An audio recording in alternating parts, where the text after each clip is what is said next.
నమస్తే. Welcome to our channel. నేను ప్రియాంకారావు. జగన్మోహన్ రెడ్డి గారు పింఛన్లు ఇచ్చారు.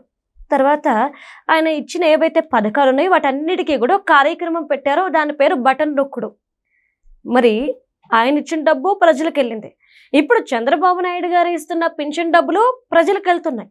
మరి ఈయన ఎందుకు ప్రతి నెల 1వ తారీఖు 2వ తారీఖున ప్రతి ఇంటికి వెళ్ళి పింఛన్ డబ్బులు ఇస్తున్నారు? ఈయన కూడా బటన్ నొక్కే కార్యక్రమము, లేదంటే ఇంటి నుండి ఎవరికైనా చెప్పి అందరి ఖాతాల్లో ఒకేసారి వేయించడమో ఏదైనా చేయొచ్చు కదా. ఎందుకు చంద్రబాబు నాయుడు గారు చేయకుండా ఈ డెసిషన్ తీసుకున్నారు? ఇప్పుడు ఇదే క్వశ్చన్ అందరిలోనూ రేస్ అవుతుంది. దీని మీద ఒక క్లారిటీ తీసుకునే ప్రయత్నం చేద్దాం. అంటే ఇది రాజకీయ వ్యూహమా లేదా ఇంకేదైనా అనేది. మనతో మాట్లాడడానికి సీనియర్ జర్నలిస్ట్ సిఎస్ రావు గారు ఉన్నారు. ఆయన అడుగుతాం. నమస్కారం సార్. నమస్తే. అందరు సీఎంలు ఇంటింటికి వెళ్ళి ప్రతి నెల పెన్షన్లు ఇవ్వట్లా, కానీ చంద్రబాబు నాయుడు గారు వెళ్తున్నారు. దీని వెనుకున్న వాస్తవం ఏంటి?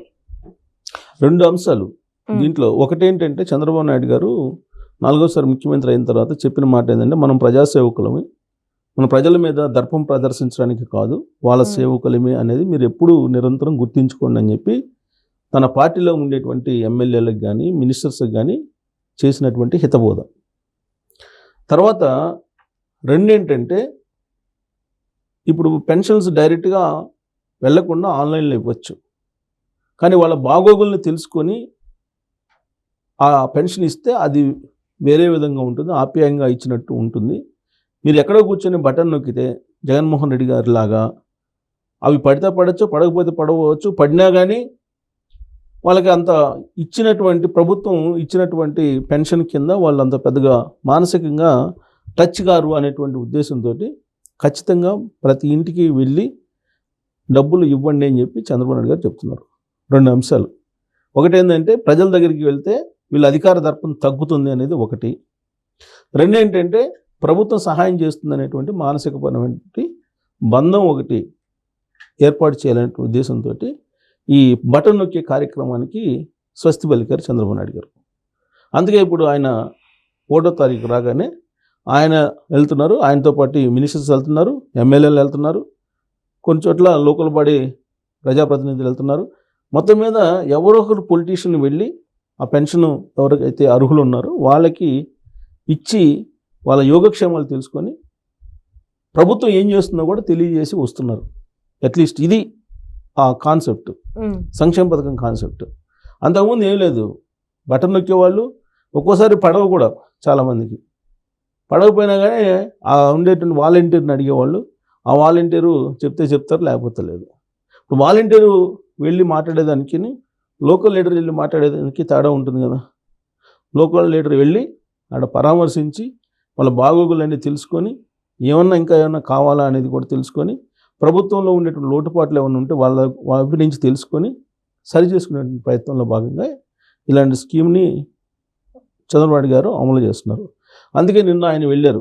ఆయన వెళ్ళి పెన్షన్లు ఇచ్చి ఒకటే చెప్పారు, 13 నెలల్లో 13 లక్షలు, 23 నెలల్లో 23 లక్షల కోట్లు, ఇట్లా నెలకి 1,00,000 కోట్ల చొప్పున పెట్టుబడులు తీసుకురాగలిగాము ఆంధ్రప్రదేశ్ అభివృద్ధి కోసం అని చెప్పి ఆయన పెన్షనర్లు చెప్పాడు.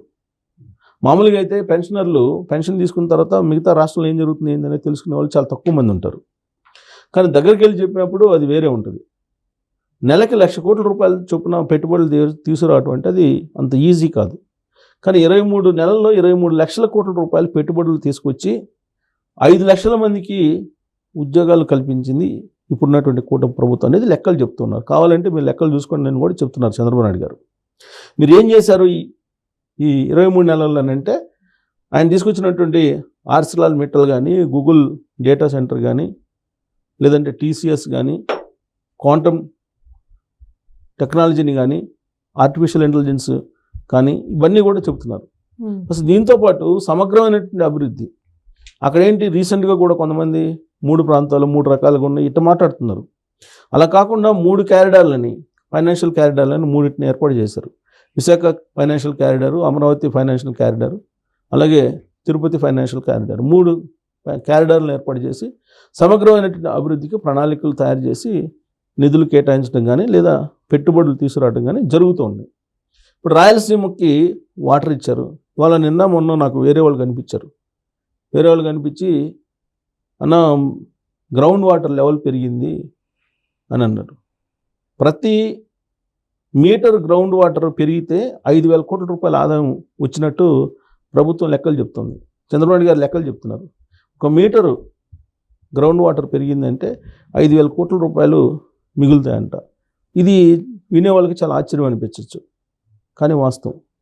ఎలా మిగులుతాయి? అదేంది, భూమిలో వాటర్ పైకి వస్తే నీళ్ళు డబ్బులు మిగలటం ఏందని చెప్పి అనుకుంటారు. కానీ భూమిలో వాటర్ పై లెవెల్కి వస్తే పంట విస్తీర్ణం పెరుగుతుంది. తర్వాత కరెంటుకి సంబంధించినటువంటి యూటిలైజేషన్ తగ్గుతుంది. ఎందుకంటే మోటార్ లోతుకి వెళ్ళి లాగేదానికను పైన నీళ్ళు లాగేదానికి తేడా ఉంటుంది. తర్వాత వాటరు నీకు సమృద్ధిగా ఉంటుంది, ఎక్కడ పడితే అక్కడ విస్తీర్ణం విపరీతంగా పెరుగుతుంది. ఆ కారణం చేత 5,000 కోట్లు ప్రతి మీటర్కి 5,000 కోట్ల రూపాయలు ఆదాయం కలుగుతుందని చెప్పి లెక్కలు చెప్తున్నారు చంద్రబాబు నాయుడు గారు సుమారుగా. అంటే కొన్ని విషయాలు అర్థం కానప్పుడు ఏంది ఇటు మాట్లాడుతున్నారు అని చెప్పి అనుకుంటారు. అలాగే ఇప్పుడు చంద్రబాబు నాయుడు గారు పెన్షన్లు ఇచ్చేటప్పుడు కూడా అదే చెబుతున్నారు. మనం స్వయంగా పోయి ఇస్తే కనుక వాళ్ళకి మనం సేవకులు అనే భావం కలగాలి. ఫస్ట్ ఆఫ్ ఆల్ ఇప్పుడు ఏసీ కారులో తిరుగుతూ ఏసీ రూమ్లో కూర్చొని అధికారుల మధ్యలో కూర్చొని దర్పం ప్రదర్శిస్తూ ప్రజలకు దూరంగా ఉంటే ఏ ప్రభుత్వం కూడా మనుగడ సాగించలేదు. అందుకే ప్రజల్లో ఉండాలని చెప్తున్నారు. అందుకే బ్లూ ప్రింట్ కూడా ఇచ్చారు. తెలుగుదేశం పార్టీ లీడర్లకి బ్లూ ప్రింట్ కూడా ఇచ్చారు. ఎక్కడెక్కడికి వెళ్ళాలి, ఏ డేట్ని ఎక్కడికి వెళ్ళాలి, మళ్ళీ ఏం చేయాలి అనే దాని మీద. ప్రత్యేకించి ఇప్పుడు ఉన్నటువంటి సిచ్యువేషన్లో ఎవరు ప్రజల దగ్గరకు ఉంటారో వాళ్ళే అధికారంలో ఉంటారు. అంతే తప్ప నేను మంచి చేశాను, నేను కూర్చుంటాను, ఇంట్లోనే కూర్చుంటాను, బటన్ నొక్కుతాను అంటే 2024 ఎలక్షన్లో ఫలితాలు మనం ఏదైతే చూసామో అవే ఇంట్లో కూర్చున్న వాళ్ళకి మిగులుతాయి. అందుకే నిత్యం చంద్రబాబు నాయుడు గారు ప్రజల మధ్య ఉంటున్నారు, లోపలికి వెళ్తున్నారు, ప్రజల్లోకి వెళ్ళినప్పుడే నీకు ప్రజల సమస్యలు తెలుస్తాయి, యాక్చువల్ ఏంటి గ్రౌండ్ లెవెల్లో అనేది. అటు కాకుండా నేను అన్నీ చేశాను కదా, నేను పోవాల్సిన అవసరం ఏంటి అనుకుంటే కుదరదు. సో కాబట్టి ప్రజల్లోకి వెళ్ళిన కారణంగా మానసికమైనటువంటి బంధం పెరుగుతుంది. ఎక్కడ దాకా మనం ఎవరికన్నా బాగలేదనుకోండి, మామూలుగా మన వాళ్ళకి ఎవరికన్నా ఫోన్ చేసి మాట్లాడేదానికన్నా యోగక్షేమాలు అడిగి తెలుసుకునేదానికి, డైరెక్ట్గా వెళ్ళి యోగక్షేమాలు అడిగి తెలుసుకునేదానికి తేడా లేదా? సేమ్ అలాంటిది ఇది కూడా. ఇప్పుడు అక్కడి నుంచి అంత దూరం, ఇక్కడి నుంచి కూడా అంతే దూరం అంటారు పెద్దలు. సో పబ్లిక్ నువ్వు దగ్గరగా ఉంటే నీకు పబ్లిక్ దగ్గర ఉంటుంది, నువ్వు దూరంగా ఉంటే వాళ్ళు కూడా దూరం అవుతారు. సో కాబట్టి అందరినీ చంద్రబాబు నాయుడు గారు 2029కి ప్రిపేర్ చేసేటువంటి కార్యక్రమంలో ఈ సిస్టమ్ అనేది అడాప్ట్ చేసినట్టు కనిపిస్తుంది. Right. Thank you so much sir. Thank you.